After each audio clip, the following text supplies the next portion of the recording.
Hello everyone and welcome to this session, the first session in the month of November. So Payan, hello, Muskan, hello.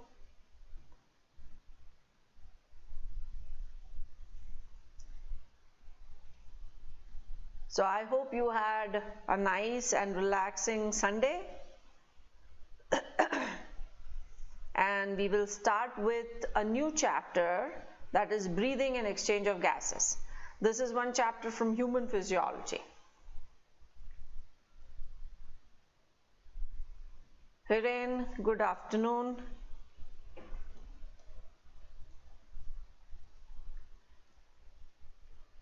And I'm sure you remember that today's session is going to be of longer duration, 90 minutes, okay? And we will keep it 19 till we finish this chapter. So maybe, till 11th of this November, by the time we finish this chapter, we will keep it 90 minutes. Because in 90 minutes, a substantial part can be done. 1 hour is like too short a period. It's just the session starts and it comes to an end. And we rarely or hardly get enough time to, ask questions and talk about your doubts in detail. Hi Kalai, how are you? So just let us wait for a minute or so and let everyone join in and then we'll get started. Hello Piyush. Piyush, did you attend the earlier class or earlier classes?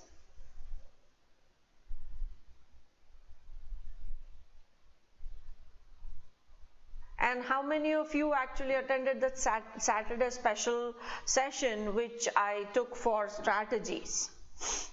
Okay.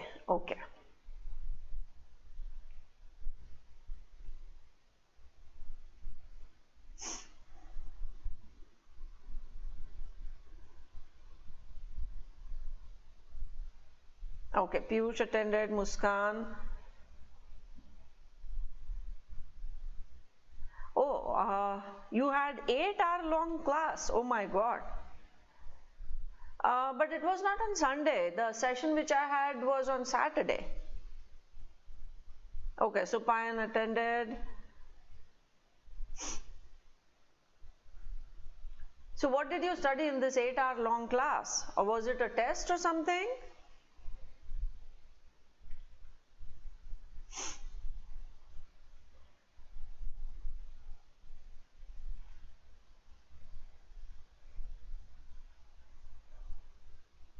Oh my God, physics 8 hours. Oh my God, that must have been something.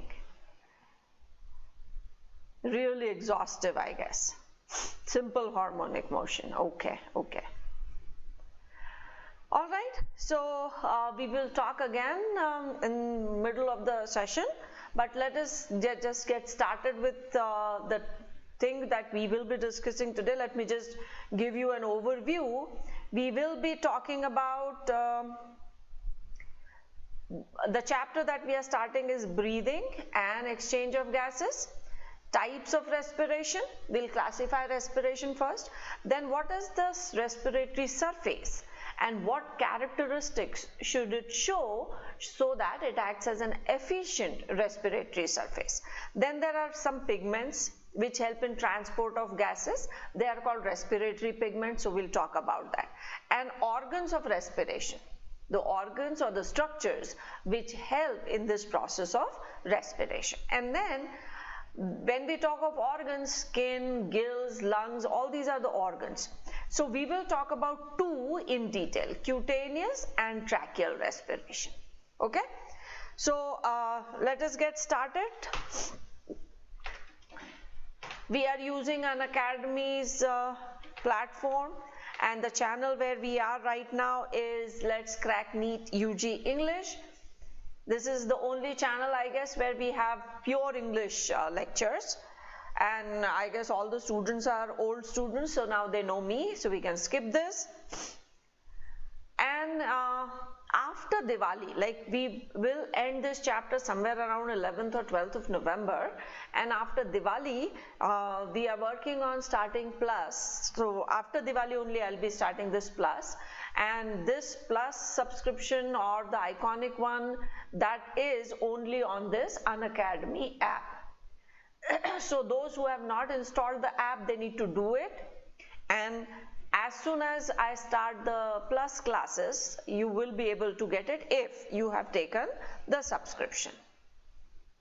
You already know the details of plus subscription, that is daily live classes from various educators. It's not only my class, it can be anybody else's class also. So you can attend physics from multiple teachers, biology from multiple teachers, and so on.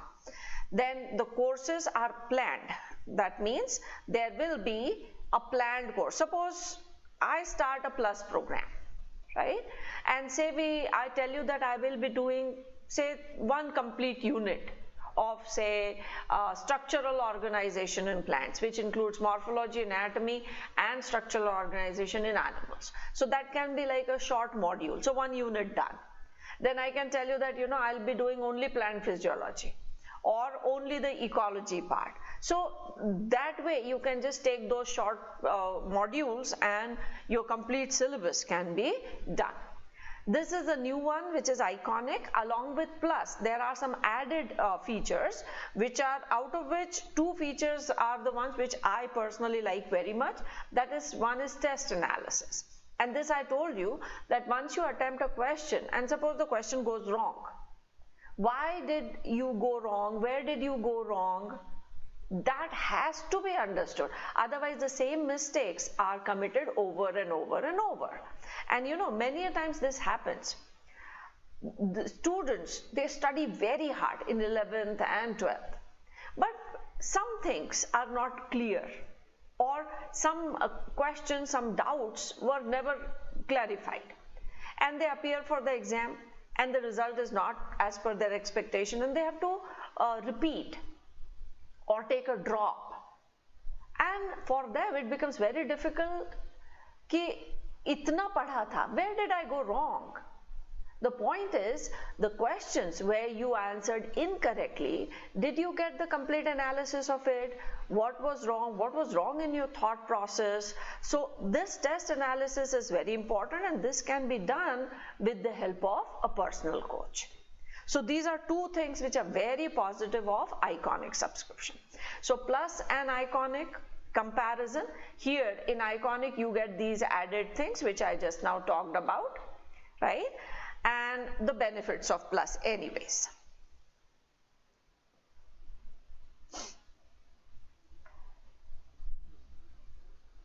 I'll answer your questions in a minute. Kuch NA, what is your name?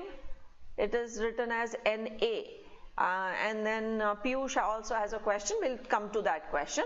This is just the subscription plan which you have for, there are different plans for the plus and the iconic. See, if you take 6,300 per month, you multiply it with 12. It is definitely going to be more than this. Because when a bigger or a long-term plan is taken, there is always a benefit. And you get another benefit, that is 10%, if you put this code while you purchase that subscription. So this is for your plus and this is for iconic. So obviously iconic is going to be more than plus, because you're getting all those added features. Okay? Okay, unsub. All right. Now, and again, don't forget to use this code whenever you take a subscription so that you get the discount. These are the benefits of the plus which we have talked of. We'll talk about the types of respiration. Let me just answer a couple of questions that you have. Why you're not taking transport in plant and physiology? Please ma'am, please take that. I will. Ma'am अभी आप complete physiology लेने वाले हो क्या chemical coordination तक? See, what happens is when a teacher is new introduced, then it is always beneficial for the students to study different things from that teacher. So now if I have taken one chapter of plant physiology, I have taken one chapter of human physiology, I have taken genetics, I have taken cell. So now you know that okay, this teacher can teach me botany also and zoology also. So that when you purchase a plus subscription, you know that yes, this teacher is going to complete my syllabus. But suppose if I take only plant, then there will be a confusion in your mind that will she be able to teach zoology? So now, because there is a variety of things which I have covered, I have taken genetics, cell, plant physiology chapters, we are starting human physiology here, I have taken one digestion also earlier. So now you know that okay, this teacher, I understand everything, and she is going to take all botany and zoology, complete biology, and then when you come on the plus and I start those plus courses, you would know that yeah, okay, everything will be done. So the first month, I started in the month of October, so it was just the first month, and this is what is done everywhere, that you know, let the students be comfortable, and then we actually come up with the actual plan. And the plan is going to be like unit wise plan, it can be like revision in 90 days or something of that sort. So is it clear now why this changing of topics from plant and human and everything? See, ultimately I have to take everything. I will be taking complete biology, complete botany and complete zoology. But before that, before you actually say that yes, you want to join my plus program or a particular type of module, you should be well confident that this teacher will be able to explain the way I want to understand, or if you think my way of teaching is good. Alright? So I guess all your doubts, queries about the plus and why this change are clear. Okay? Ansab, Piyush, very good. Now let us get started with our chapter, and our chapter is breathing and exchange of gases. This is about human physiology. So now let us first classify respiration. What exactly we mean when we use the word respiration? If you have attended the earlier lectures on earlier channels also, I have done the chapter respiration in plants, that is cellular respiration. So what happens is, there is a process by which oxygen is taken in. Okay, so oxygen comes into the body, then it is transported to the part where it is required, so oxygen reaches that part, and then oxygen is used to break glucose to release energy. So now these are all the things. Now if you are talking about say unicellular organism amoeba, then how is amoeba going to take that oxygen in? Amoeba is going to take it by diffusion. We will take it by breathing. How will it get transported in a unicellular organism like amoeba? Again by diffusion. In our case, how will it be transported? It will be transported by blood. And then this oxygen will be used to break down glucose. This is what is seen when you're talking of aerobic respiration. So let us first talk about the types. So if we are talking of first category, that is with or without oxygen. So here we have two types, that is aerobic respiration and anaerobic respiration.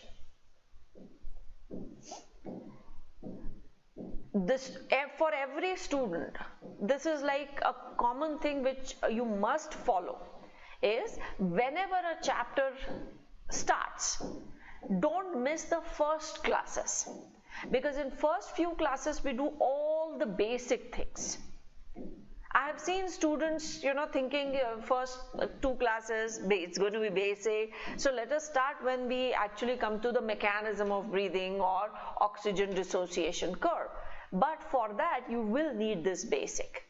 So don't miss the first classes. Actually, you should not be missing any class, but not the first at least.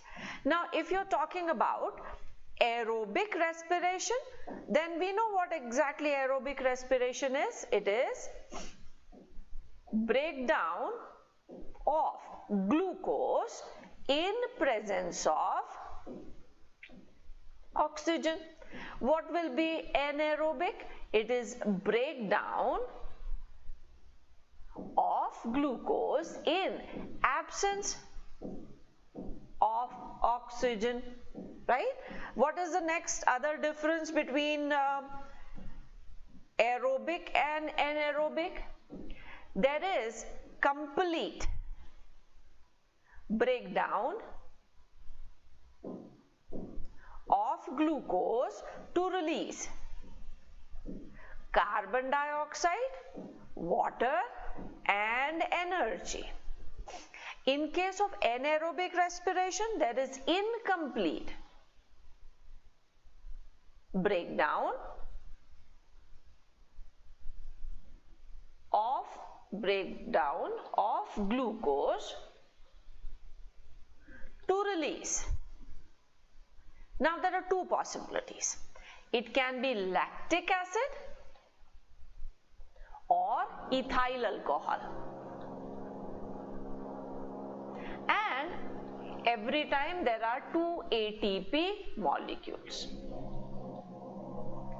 So glucose is incompletely broken down. See, we know that a bond is formed when energy is given.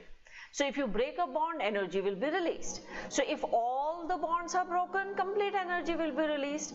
So glucose, which is a 6-carbon compound, we are breaking every bond and every carbon is set free. So complete energy is released.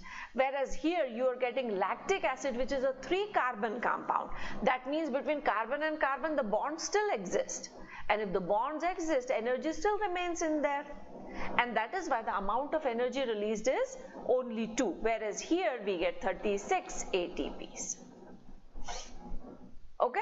So this is the basic difference between aerobic and anaerobic respiration, and we have talked about this detailed part when we were talking about respiration in plants. Now let us talk about one more classification. One type of respiration is called direct and the other is called indirect. This is like again A and B. Direct is when there is exchange of gases directly between the cell and the surrounding. The cells are in direct contact with oxygen and they can directly exchange that oxygen. So here there is a direct exchange of respiratory gases between cells and surrounding.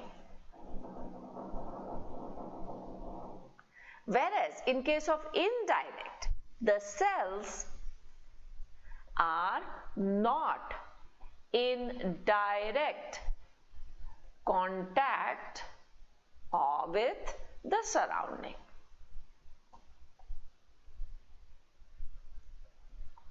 Again, in case of direct, we will take the example of amoeba. Here the example is amoeba.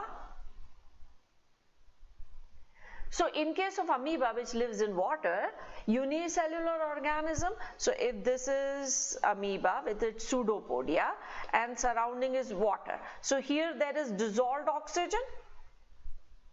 So the cell is in contact with this. So there is a direct exchange of respiratory gases. Amoeba will take that dissolved oxygen from the water and will release carbon dioxide directly into the water.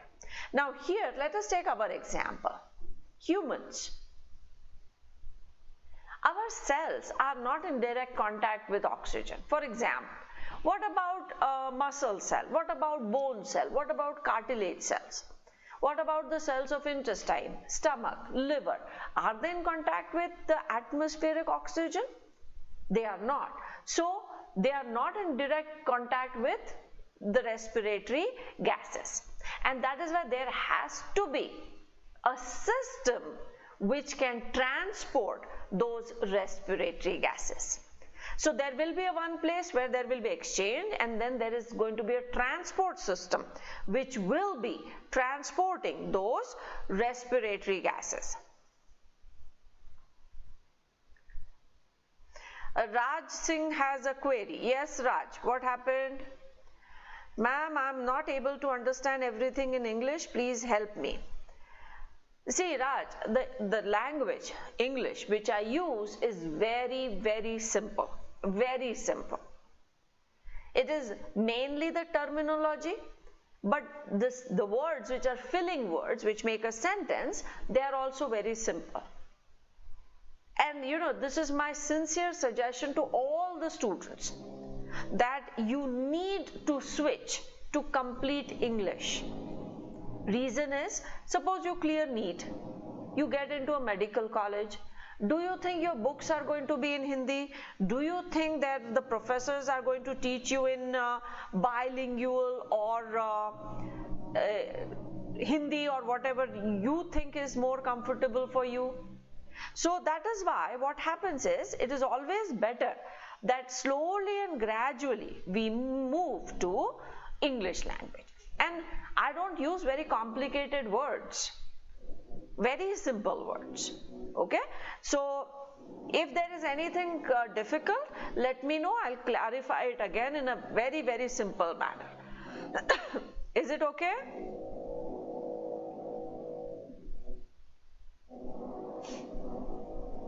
Ravi has also joined. Very good, very good. See, it is just a language. It is, it's very easy. And you know, Mehran Ali is also saying okay, ma'am. Raj is also saying okay, he is going to try. Let me tell you, I did my schooling in pure Hindi medium. Till 8th, I was not even aware of E of English.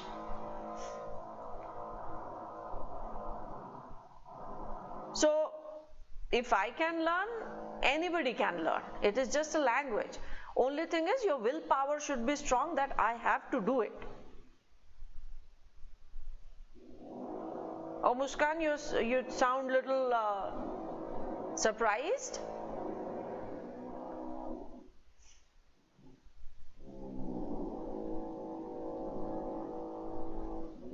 Hiren also looks little surprised.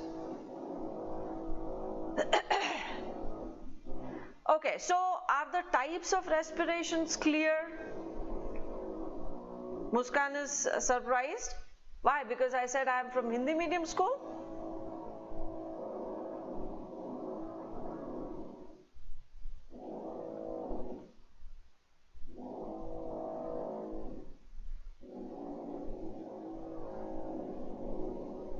Alright, so now we know the difference between aerobic and anaerobic. We also know the difference between direct and indirect. So this is about the types of respiration. Now, what is a respiratory surface? Now, when we talk of respiratory surface, it means it is the surface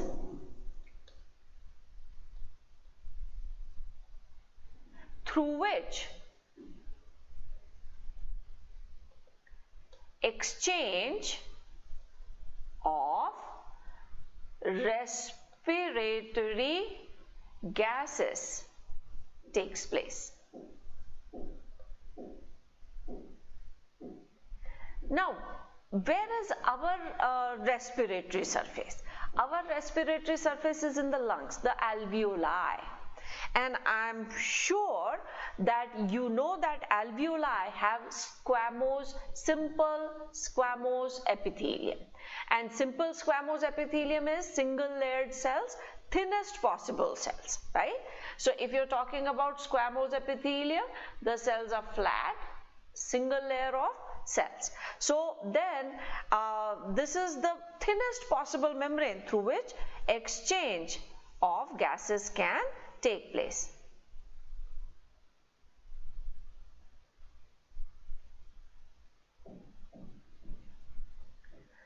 Hiren, we will talk about myself someday when we have, you know, little extra time. Then I'll tell you my stories and the way I did my schooling, I did my college, how I went to the US, all those things I will share with you sometime.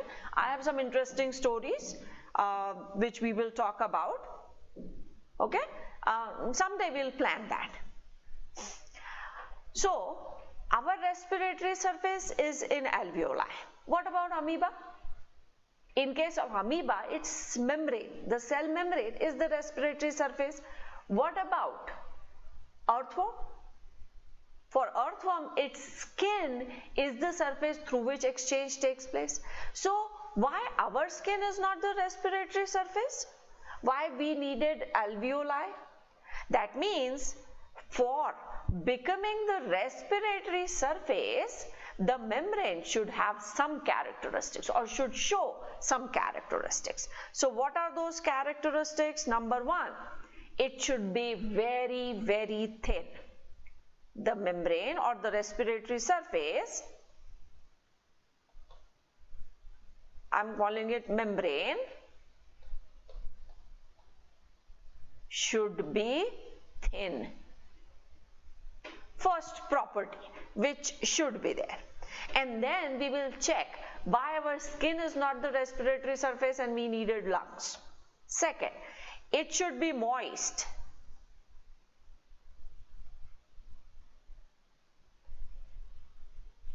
Why should it be moist? That point also we will talk about. It should be vascular.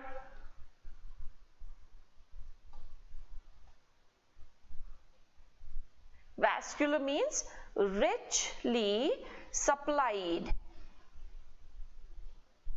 with blood or blood vessels, with blood vessels. 4, larger the area, greater will be the exchange. So the surface area should be more. Surface area should be more. And the 5th point. Now 5th point is an additional benefit. If respiratory pigments are present, if respiratory pigments are present, then it is better, because respiratory pigments are going to carry or transport that respiratory gas. Now, why should it be thin? So, because diffusion has to take place through it, so that diffusion can take place. Why should it be moist? Because every cell takes dissolved oxygen, because dissolved oxygen is absorbed. So though we say we are taking molecular oxygen from the atmosphere, but ultimately it dissolves in the mucus and then we absorb it. Okay, so it is moist. This dissolved oxygen, the oxygen dissolves in mucus, but if there is mucus, the membrane is going to be moist, and that is why you call it mucous membrane. It should be vascular, because blood is the tissue which is going to take the oxygen. So blood supply will help in transport of respiratory gases. Okay? Surface area should be more. So greater the surface area, more will be the exchange by diffusion.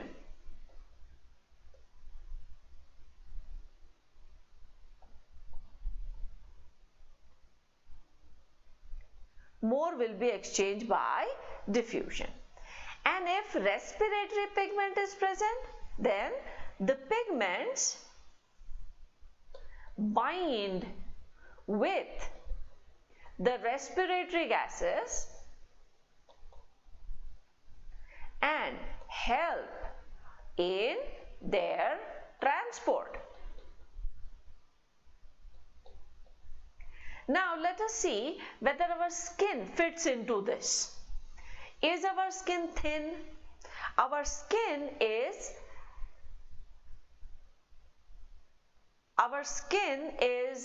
multi-layered. It has epidermis and dermis. The epidermis also has many layers. Stratum germinativum, stratum lucidum, stratum corneum. There's so many layers, 5 layers. So it is definitely not thin. Let us compare it with alveoli. What is an alveolus made up of? An alveolus has the lining of simple squamous epithelium. So on the first point, skin doesn't fit, alveolus membrane fits. It should be moist. Our skin is not having any mucus coat, whereas the alveolus is lined with mucus. There are mucus glands. They secrete mucus. So the membrane is moist. Oxygen can dissolve in it. Again, our skin doesn't fit into this. Rich supply. There is supply to the skin, but here the blood supply is like this. The blood vessel is going to each and every alveolus. So more blood supply is there. Surface area should be more. Now here I'll give you a comparison. Suppose we take out our complete skin and join it into pieces and make a sheet out of it.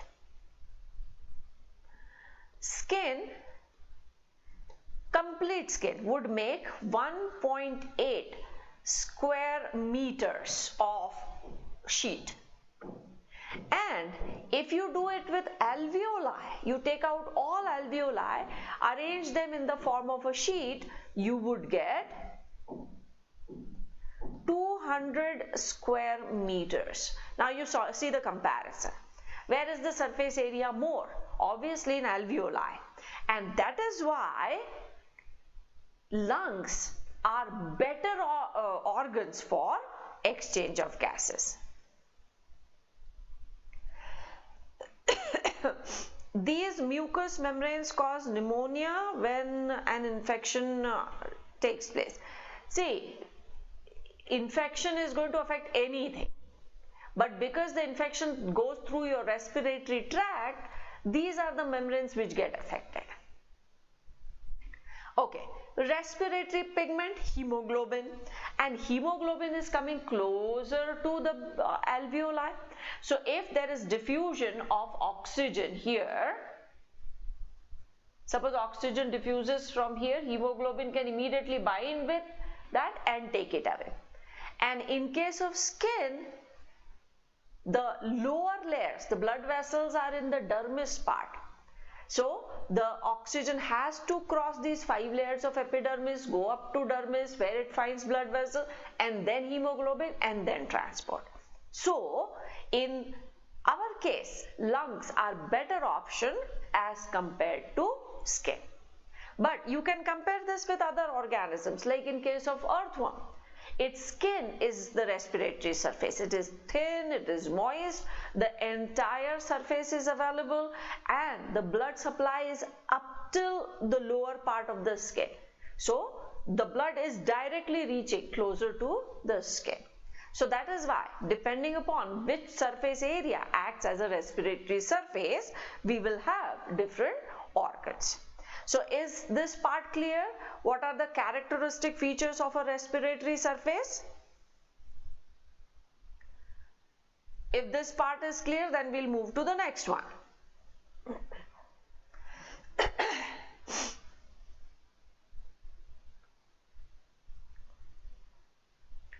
Hiren and Muskan are saying clear. What about others? Is it clear to everyone? Piyush also says yes. Kalai also says yes. Very good. Now, let us come to the pigments. We are aware of only one pigment, or maybe we have heard of one or two more. The first pigment that everybody is aware of is hemoglobin. The first pigment is hemoglobin. It's a red colored iron containing pigment. Red iron containing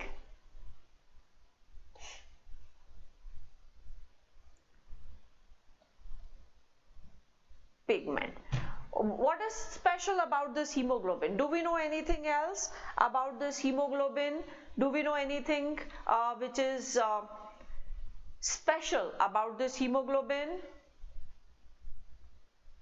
Where is it found? Tell me.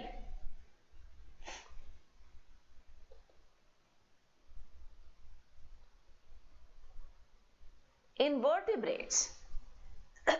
Yes, Hiren is saying there is copper containing molecule also in mollusk. Yes, we will take that up. What is special about hemoglobin? In vertebrates, it is found in RBC. Okay. Do you know any animal where hemoglobin is found in plasma? Any animal where you find it in plasma? In invertebrates like earthworm. Hemoglobin is dissolved in plasma. Okay, so this is an important thing. Then Piyush has written it is a quaternary structure. Very good. Hemoglobin, the protein part, has a quaternary structure. We have seen primary protein, secondary, tertiary and quaternary. So this is a quaternary protein. Very good. So we know a few things about hemoglobin. If hemoglobin is attached with RBC, then the blood is bright red. Okay, and that is why we said oxyhemoglobin or oxygenated blood is bright red and deoxygenated blood is purplish black. Okay, let us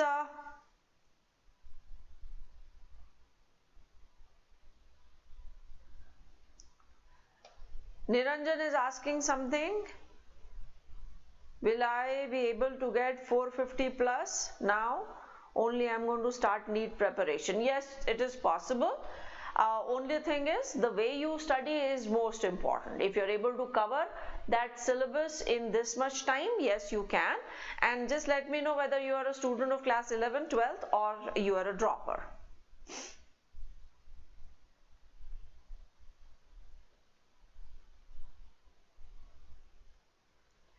Other pigment is hemoerythrin. It is a colorless pigment but appears red when oxygenated, when binds to oxygen.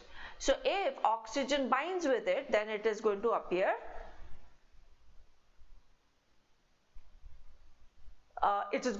red. But if it is without oxygen, then it is going to appear colorless. Okay, Niranjan says dropper. Oh, you had corona, so you did not start the preparation. Okay, now are the reports negative? Is everything okay? You feeling physically good?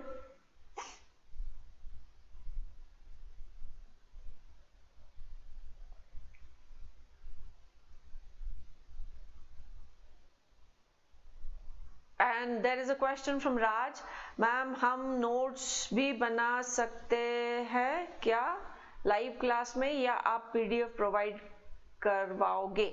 See, YouTube में what happens is after the live class, the lecture is available as a recorded lecture. You can view it as many times as you can.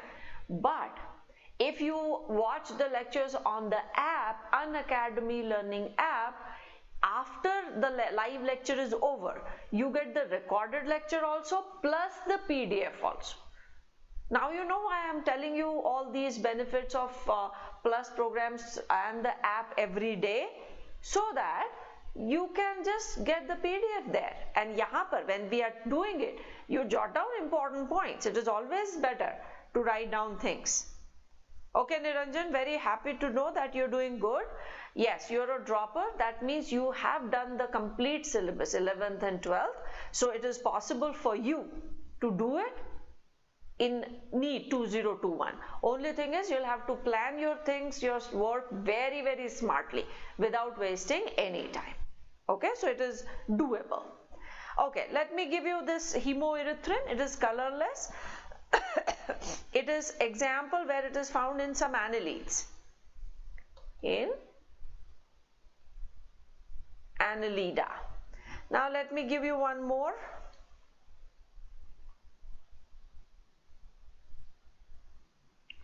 The next one is hemocyanin.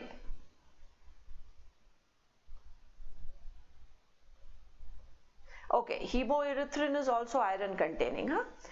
Hemocyanin.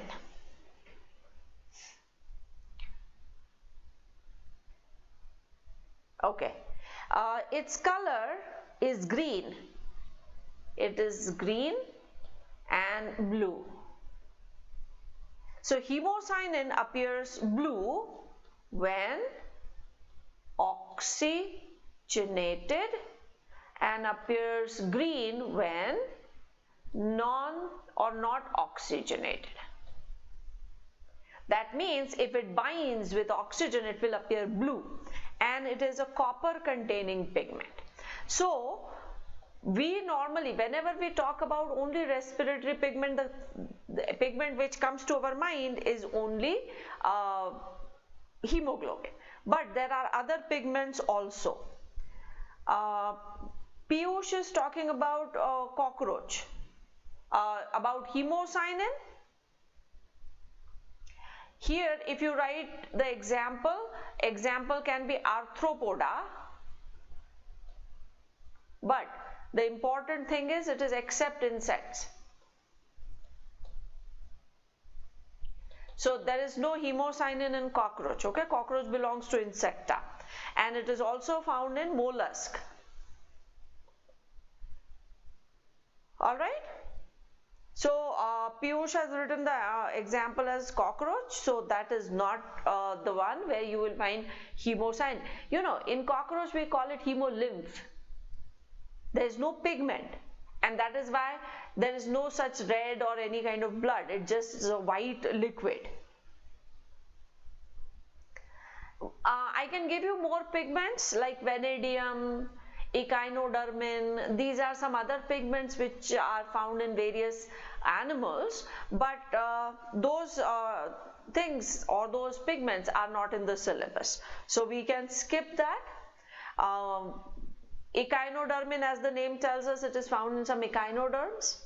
Then the next one, which vanadium that I told you, is found in hemichordates, right? Herdmania kind of organisms. So those are some more pigments which we can skip. These are 2-3 important which we need to know. Now organs of respiration.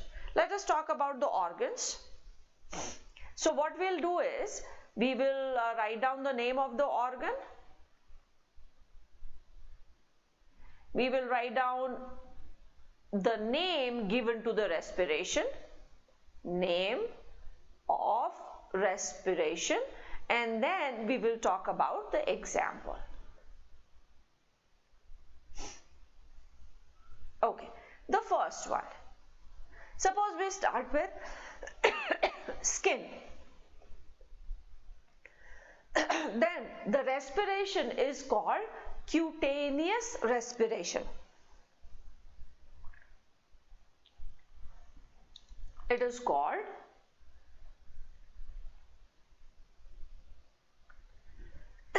cutaneous respiration. And we know the example, earthworm. Okay, so if the organ for respiratory gaseous exchange is the skin, then that type of respiration will be called cutaneous respiration. The second is tracheal tubes. Then the respiration is called tracheal respiration, and it is seen in insects like cockroaches. Third,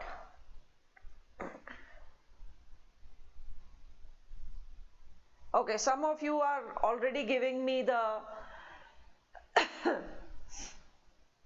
answers. Muskan has written cutaneous, cockroach. Okay, now let us talk about the next organ. It can be gills. Okay, now tell me, what should be the respiration known as? If the structure or respiratory structure or organ are gills, then what should the respiration be known as?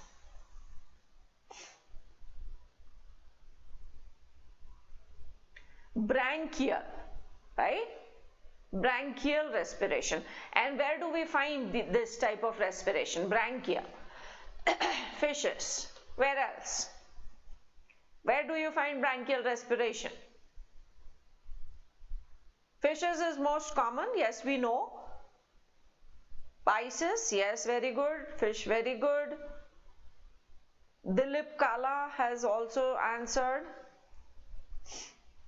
Any other organism where you have gills? Frog in larval stage, tadpole. Who has given this answer? Dilip. So you cannot write frog, because when we write frog, it is directly referring to the adult. So either you write the larva of frog or tadpole. Very good. Any other example where the respiration is with the help of gills?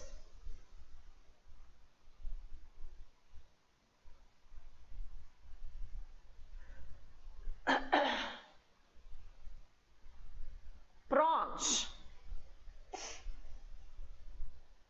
No, we are not talking about book gills. Book lungs, book gills are other structures. We are simply talking about gills. We will take book gills and book lungs separately. The gill which we talk of is the simple gill which is present like the gill of fishes. So fishes, tadpoles, prawns. Prawns, they belong to crustacea.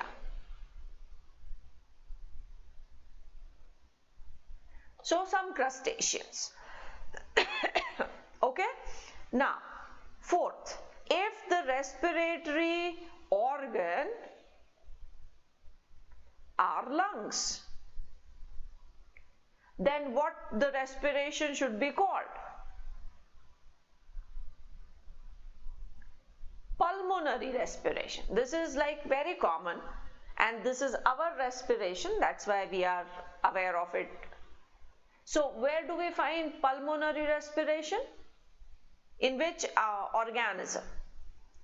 Normally the higher animals, right, including human beings.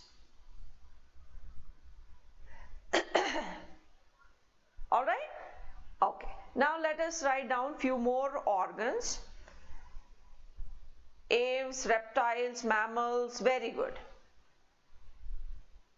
Tanishq has given this answer. Birds, reptiles, mammals.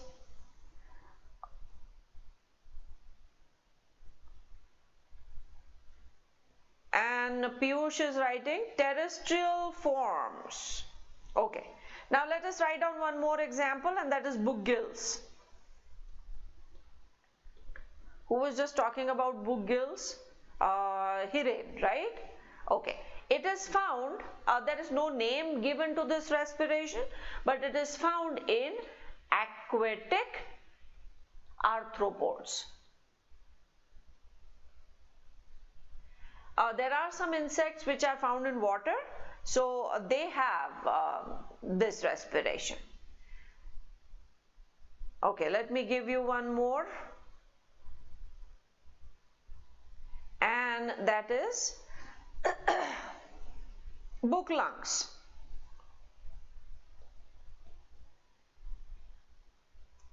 No name given to this, and this is found in spiders, scorpions. They are called arachnids. I'm sure you've done the diversity chapter. So when we classify arthropoda, we have various subclasses, insecta and arachnida and crustacea and all those. Okay, so these are some important structures or organs which help in respiration. So there are 4 which have been given a name, and 2 are like simple respiration by book gills or book lungs. Now after this, let us talk about one respiration, that is cutaneous respiration, in detail. And here we know that we are going to take the example of earthworm. So skin is the respiratory surface or organ. Skin acts as respiratory organ. Now, is it fulfilling all those characteristic features? It is thin, it is moist, it has mucous membrane. So I don't know whether you've touched an earthworm or not, but if you have, it has that slimy feeling. That is because of mucus. Due to mucus. On the skin there are mucus glands. It is highly vascular. That means it is richly supplied with blood. What is the color of earthworm? It is reddish, brownish, creamish something. So there is a tinge of pink red and there is a tinge of brown also in that. So brown pigment is porphyrin, and because there is blood supply, that is why it has that pinkish tinge to it. And is it having surface area? The entire skin is available. So surface area is more, that is complete skin is available, and hemoglobin is present as dissolved hemoglobin in plasma. So there is hemoglobin and it is dissolved in plasma. So this is cutaneous respiration which we see in case of earthworms. So is this part clear?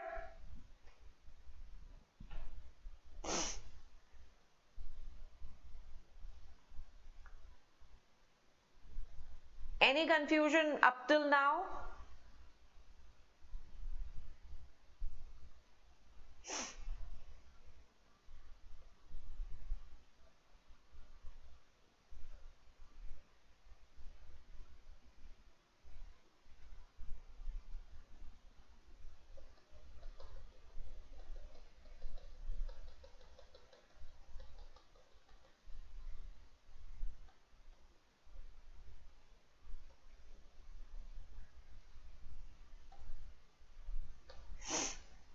No doubt. Perfect. So now what is happening in case of earthworm? The skin is the respiratory surface. This is mucus. So oxygen which is in the atmosphere, it dissolves in this mucus and now it is dissolved oxygen.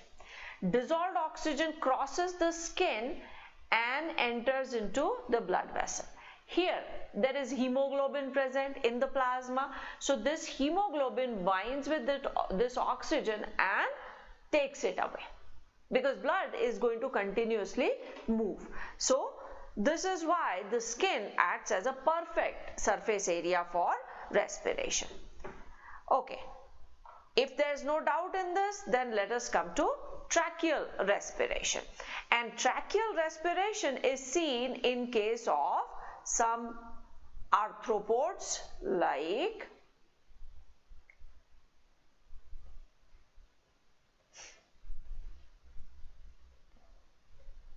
especially insects.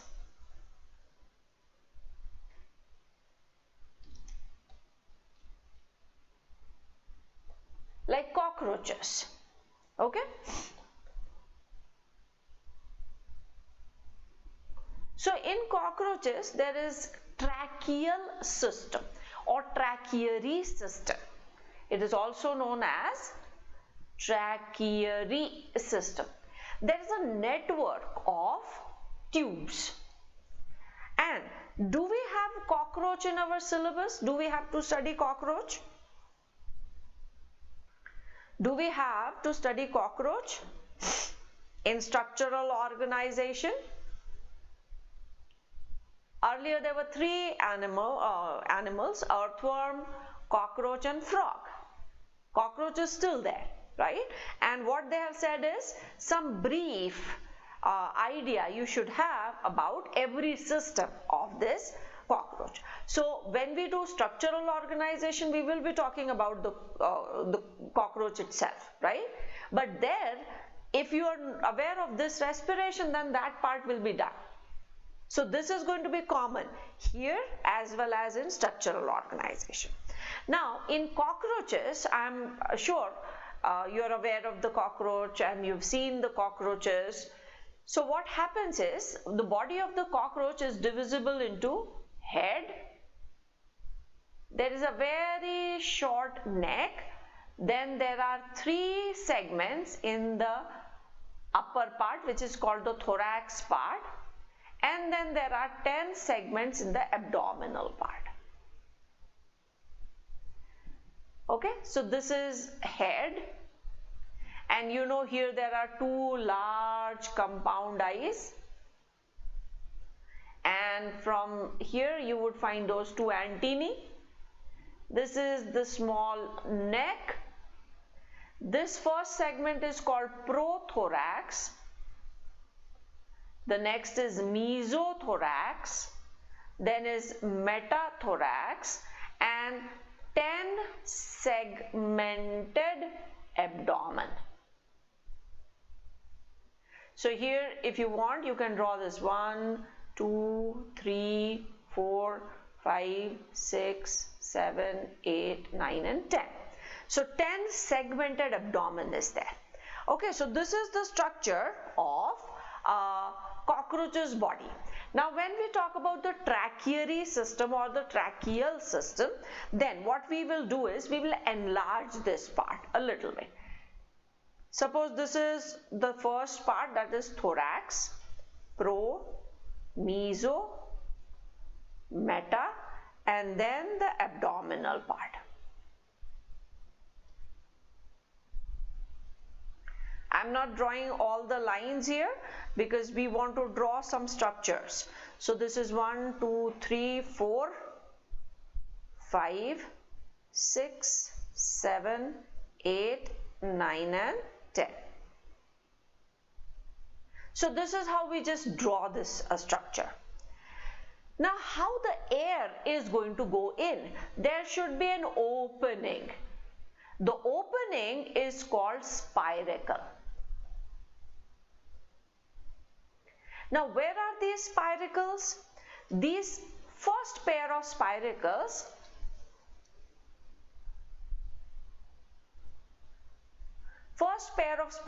are here at the junction of pro and mesothorax.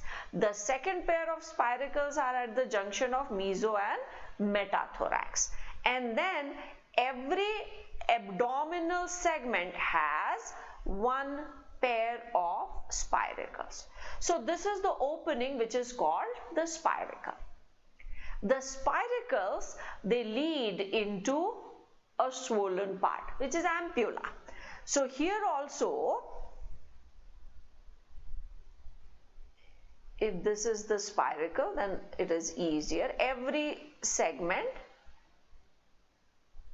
first ones are at the junction, promeso, mesometa, and the spiracles, they lead into these ampulla.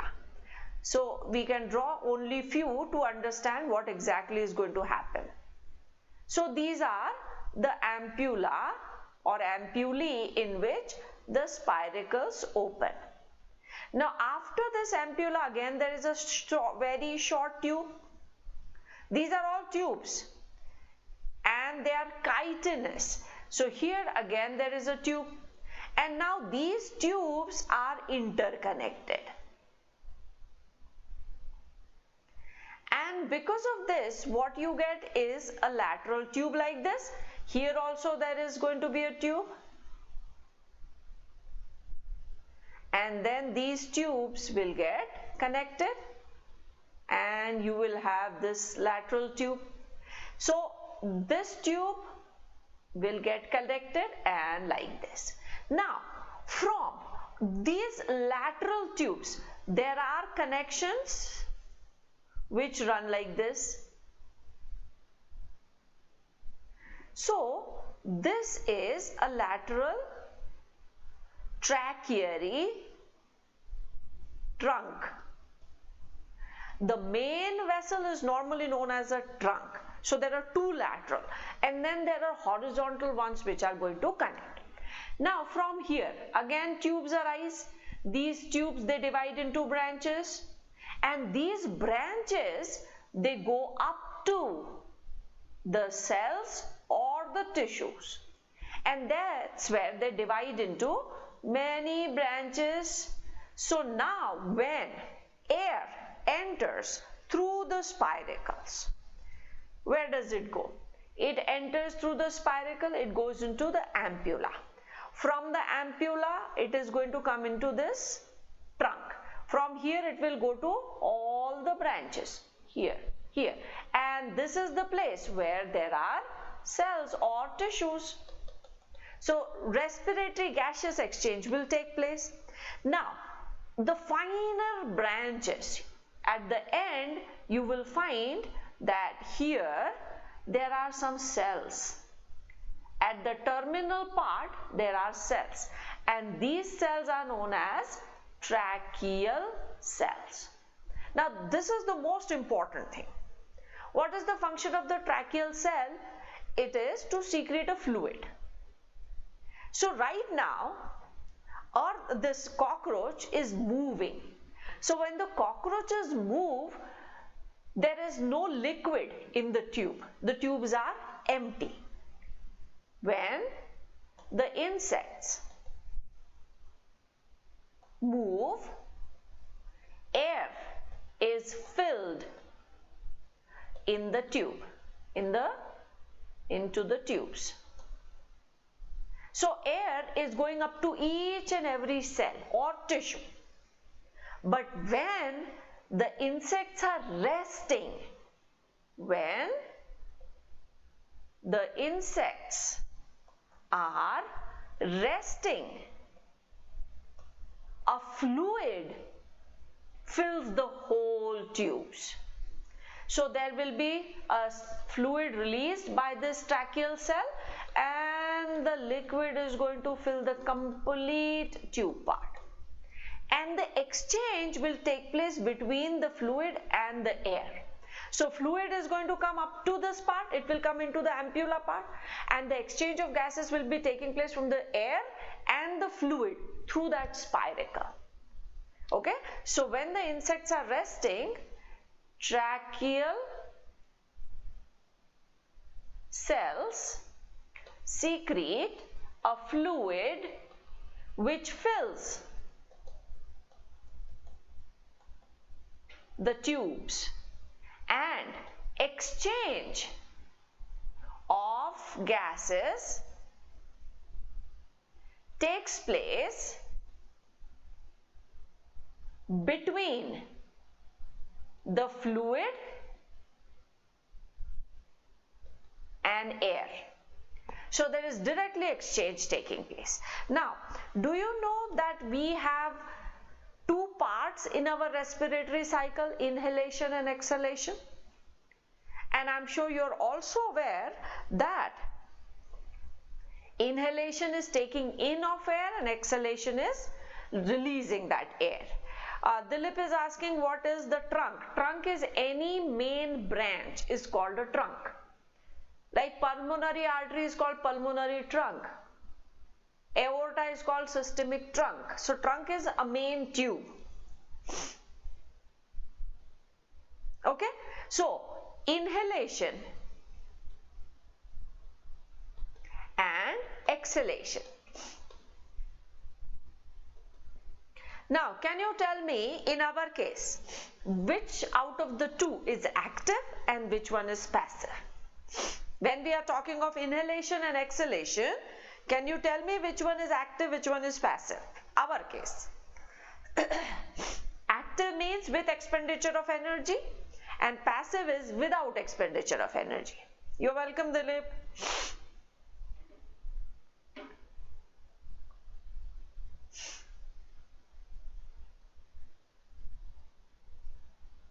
Inhalation is active, that Hiren has written. What about others? Muskan, inhalation is active, inhalation, very good. And this means that whenever we are inhaling, there are some muscles which are contracting, and muscle contraction requires energy. We will be talking about that mechanism of breathing. But in case of cockroach, it is totally reverse. Inhalation is passive and exhalation is active. It is just opposite to what happens in our case. See, I'll explain it in very short. We don't have to go in that much of detail. Suppose this is the cockroach, here is the head and this is the body, right? Suppose you cut the cockroach like this, horizontally. Then what will be seen? We will see a top part, we will see a bottom part, and we will see the side plates. The upper piece is called tergum, the lower is called sternum, and the lateral ones are called pleura. Now, there are muscles which are attached from, this is tergum, the upper plate, the lower plate is called sternum, and the lateral plates are called pleura. Okay. Now, there are muscles which are attached from tergum to sternum. These muscles are known as sternal muscles. Now, suppose these muscles contract. What will happen? These two plates are going to come closer. If the plates come closer, then what is going to happen is the volume inside will become less. So now these two plates, this will come down, this will come down. So inside the volume will become less. If volume decreases, pressure increases. And if pressure increases inside the tube, the air is going to be thrown out. That means exhalation. And this is taking place due to contraction of these muscles. That means energy is required. So it is active. So what happens here is tergosternal muscles contract. This results in decrease in volume of the body cavity, volume of body cavity. This results in increase in pressure, and so air is pumped out, so exhalation.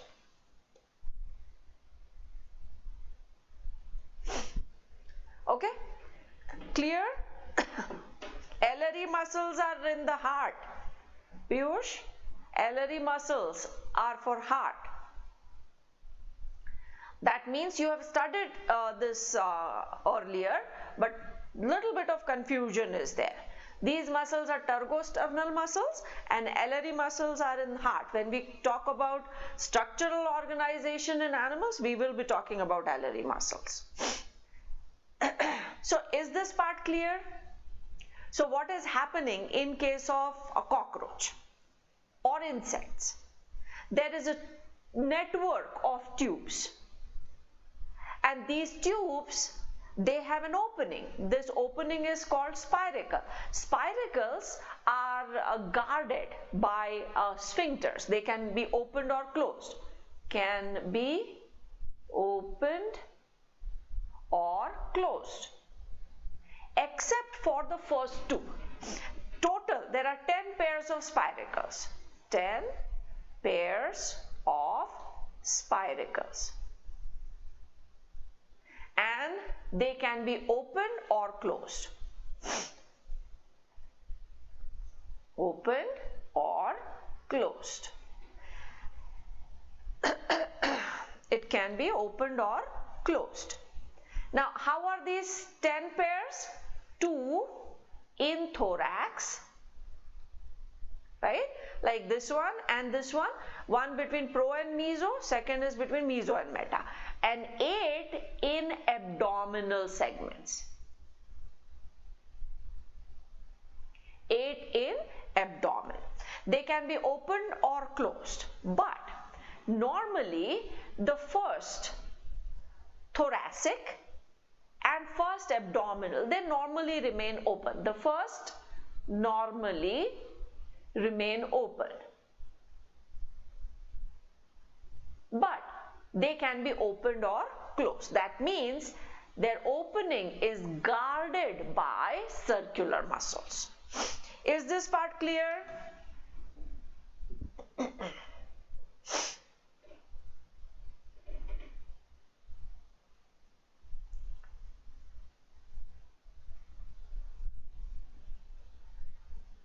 Kalai says, already seen this chapter before, okay? Alright, so you understood this chapter wherever you studied it, that's very good. And now these points are like a revision for you, very good. So, we have talked about two types of respirations right now. One is cutaneous, where the skin is the respiratory surface, and the second is tracheal. We will be talking about the other respirations also, but what I'm going to do is I'm going to give you a quick recap of what we have done so far in this chapter, and then we will take the next one. We started with respirations and we divided respirations on the basis of aerobic, anaerobic, direct, indirect. Aerobic, anaerobic we have studied earlier also. Direct, indirect we have, but not like in detail or very general we talk about it. Direct is when the cells are in direct contact with the respiratory gases or the medium from where the respiratory gases can be taken. Indirect is when the cells are not in contact with the surrounding and they need a medium or a system which is going to take the respiratory gases, that is oxygen, and will transport it to the cells.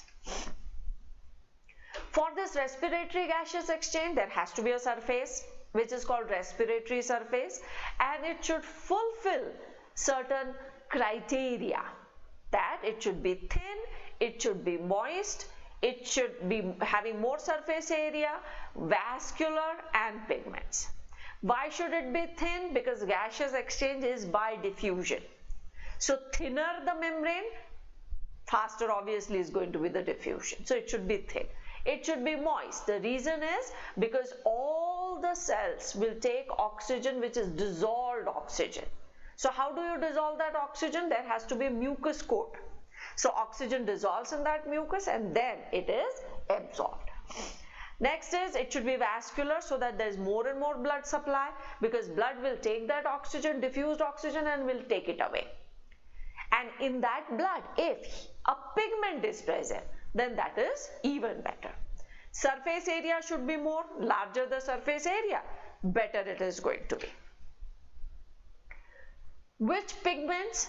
The main pigment that we talk of is hemoglobin. But there are other pigments also, iron containing, copper containing, vanadium containing, and we have written 3 important pigments: hemoglobin, hemoerythrin and hemocyanin. There are many pigments. Okay, so hemoglobin is the main, and if it is oxygenated, the color of the blood is bright red. If it is deoxygenated, then it is purplish, and that is why you must have seen that whenever we draw circulatory system, the veins are drawn in blue or purple and the arteries are drawn in red color. That the reason is the same. Hemoerythrin, it is again an iron containing pigment, and it is colorless when there is no oxygen attached to it, but it is bright red in color when it is oxygenated. It is seen in some annelids. Hemocyanin is a copper containing pigment. We find it in some arthropods, not insects. Okay, so this is very important. No insects. Insects do not have pigment, and that is why their blood is not like blood. It is called hemolymph. Okay, so these are the 3 pigments that we talked of, and then we took organs. The structure or the organs which help in respiration: skin, tracheal tubes, gills, lungs, book gills, book lungs. And depending upon the organs, that respiration has been given some names like cutaneous, tracheal, branchial and pulmonary, out of which we have talked of 2. Cutaneous we have discussed and tracheal we have discussed. Cutaneous is seen in case of earthworm, and tracheal is seen in case of insects like cockroaches.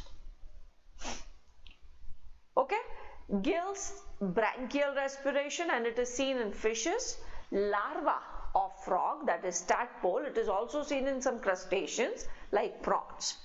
Lungs and higher animals like vertebrates, especially amphibia, reptilia, birds and mammals. And book gills and book lungs are some specialized structures which are seen in case of aquatic arthropods and then spiders and scorpions. And then we came to cutaneous respiration. In cutaneous respiration, skin is acting as the respiratory surface, and in case of earthworm, we checked whether it fulfills all the criteria of that or not. So oxygen first dissolves in that mucus which is around the skin. That dissolved oxygen is then taken in through the skin because it is thin, and then it goes into the blood because it is highly vascular. And when it enters the blood, hemoglobin, the pigment, is ready, dissolved in plasma, to bind with that oxygen and take it. And then we came to tracheal respiration. And tracheal respiration we have done in little more detail, because anyways we have to talk about this when we come to structural organization. So in this part, is there any confusion so far? Let me know if there is any confusion in all these things that we have talked of, and then we can take up other things. No confusion, Hiren, that's very good. Piyush also says clear.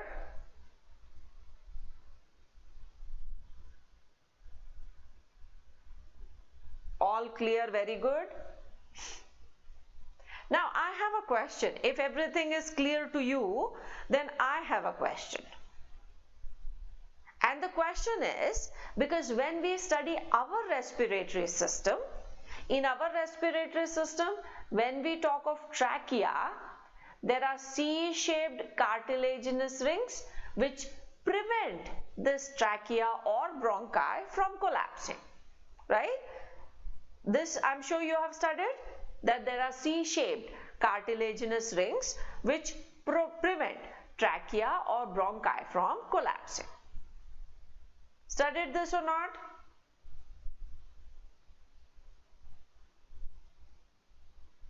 Okay, yes. Muskan says yes. So, is there a structure in these tubes also which would prevent this collapsing of the tubes? Or should there be any structure? These tubes are made up of chitin. So do you think there should be some structure to prevent them from collapsing?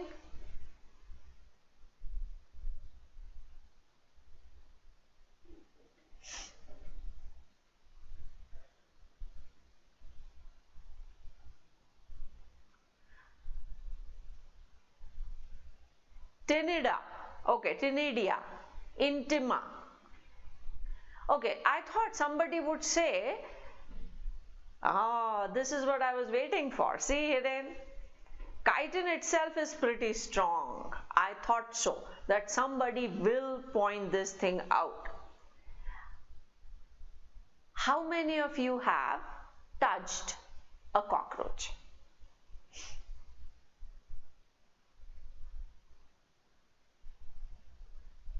Did you ever feel the structure, the exoskeleton that they have? It is hard. It is shiny. Piyush says yes. Hiren says yes. Okay. How many of you, Kalai says no.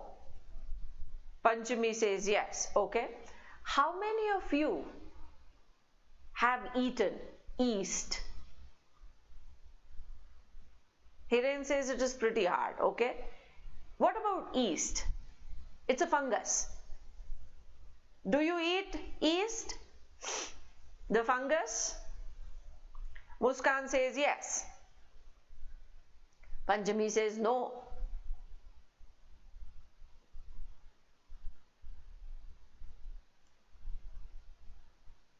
Kalai also says no. Just because it's a fungus, right? Do you eat bread? Do you eat pizza base? Do you eat bun? How are they fermented? They are fermented using yeast.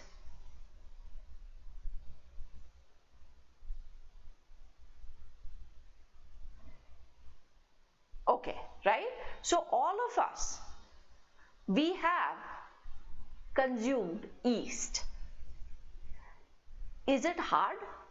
So when you eat the bread, do you find some hard structure which is like exoskeleton of cockroach?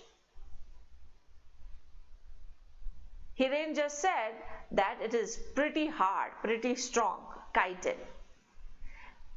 The cell wall of fungi is made up of chitin, right?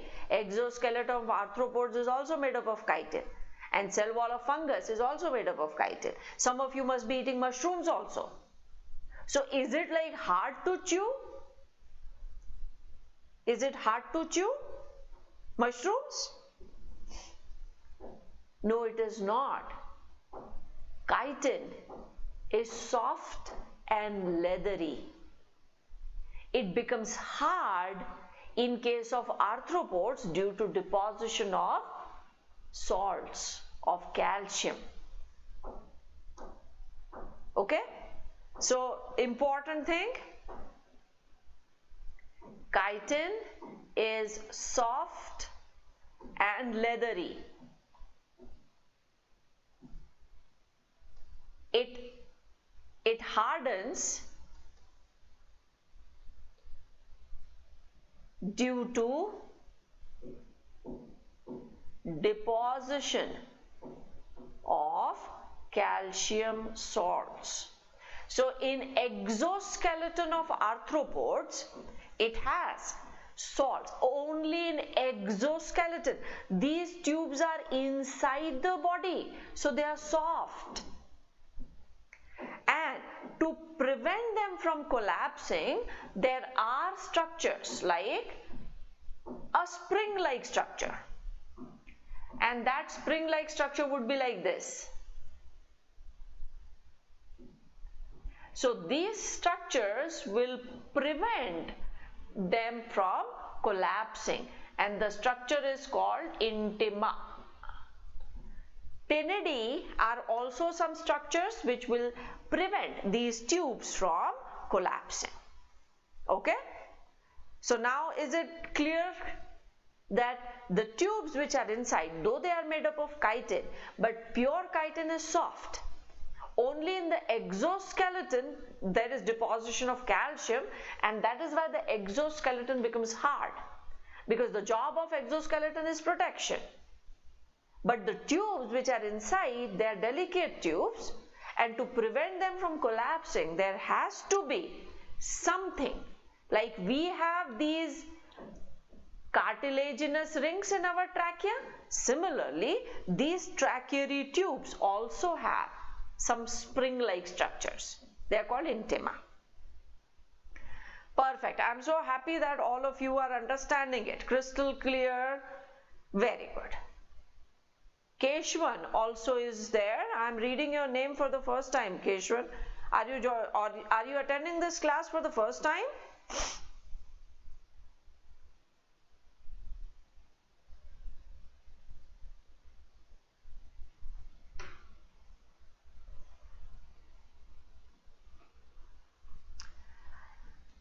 Okay, so we have, okay, that's what I thought, because I've not seen this name earlier.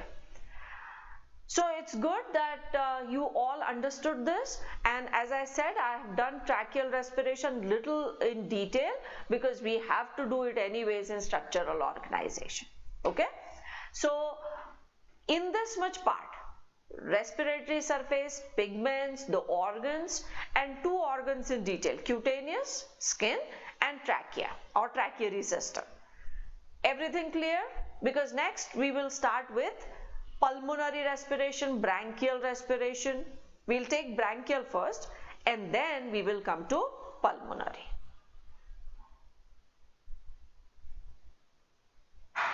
So keep revising this whole thing. Draw the diagram carefully, draw all the labels, and then once everything is drawn properly, label it, and along with the labels itself, you just write things down. Like here we have written for spiracle, can be opened or closed. They have, we have to write one more thing. Their opening is guarded by circular muscles like sphincters. So their opening can be controlled. They can be opened or closed. But we have also written that the first spiracles, they normally remain open, like first of thoracic and first of abdominal. All others will open and close as per the requirement. The next important thing was that in case of insects, inhalation is passive and exhalation is active. I am sure you have understood this. When these muscles contract, tergosternum, so tergum and sternum, they come closer and the volume decreases, pressure increases, and that's why the air rushes out.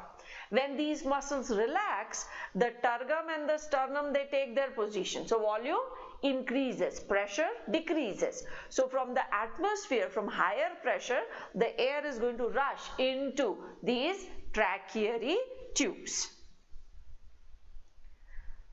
Okay, so revise everything, draw every diagram, label it properly, and then when we meet tomorrow, and it's going to be the same time, when we meet tomorrow, if there is any doubt, don't hesitate to ask that doubt, so that we clarify that doubt first and then we move to the next part. Alright, so this is what I had planned for today, and I'm glad that all of you have understood everything, and the confusion of chitin, hard and soft, that also has been clarified. And as we were talking about that plus thing, if you have not taken the subscription yet, you can take the subscription, and don't forget to use this code. This is my name, my code, and by putting this, you will be able to get 10% discount. Okay, let me see what everybody is saying. Have a nice day, Hiren. And Kavi Priya is saying crystal clear, very good. Ma'am, tracheal respiration is not, see, this is what I was telling you, Ayush, that here they have given in very short, just one liner. But we have to talk about this in structural organization. So that is why I have done it here. We have to do it anyways.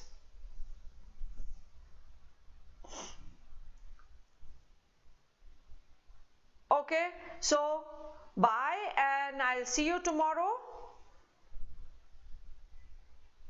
And come with doubts in case if you have any, and if there is no doubt, then we will start with the next one, that is first bronchial and then pulmonary respiration, and when we come to pulmonary, it is lungs and human respiration and everything. All right, so I'll see you tomorrow, so take care, bye.